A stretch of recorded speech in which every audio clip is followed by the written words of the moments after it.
Tikatee here with Questline Esports, and here's everything you need to know about Ashe. Ashe's primary fire shoots her gun, the Viper, from the hip. This will fire semi-automatic hit scan rounds and has a relatively high fire rate. Her secondary fire will allow her to scope in with the Viper, which will have a much slower fire rate, but will deal nearly twice as much damage. Unlike other scopes in the game, Ashe can still move around relatively quickly and jump while aiming. Her first ability is her coach gun.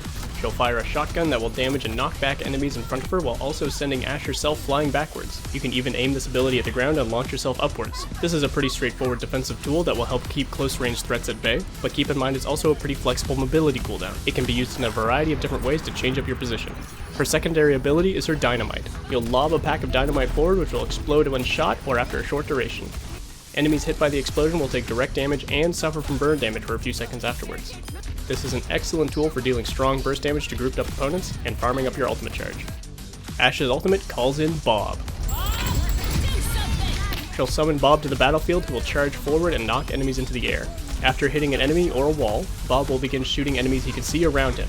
Bob aims similarly to Torbjorn's turret, which means he can't miss once he's locked onto a target, and he does a fairly significant amount of damage. He also functions like a player, so he can be healed, crowd controlled, and even buffed by things like Ana's nano boost. He'll also be treated like a player when in proximity to objectives, so he can be used to contest payloads or touch the point in control maps.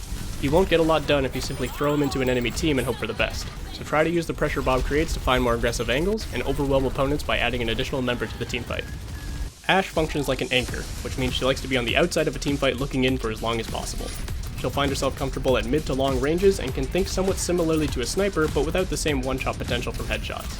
The longer Ashe can fire off scope shots, the better in most fights. One thing I didn't mention about Ashe is the unique reload speed of her weapon. Bullets are reloaded into the Viper one by one, which can take a very long time if you're completely out of ammo. This is why my advice as a coach is to not be afraid to take yourself out of the fight when you need to. Other DPS characters like Soldier 76 or Hanzo can find ways to stay relevant for longer in a teamfight with their consistent damage output and flexible movement options, but Ashe needs to make more calculated decisions. Rely on strong opportunity windows to get as much damage off as you can, but understand that taking a step back to reload or wait for your next coach gun will be necessary to stay safe enough to keep your enemies at range. Now go put those enemies in your sights, and if you're lucky, Bob might even do something.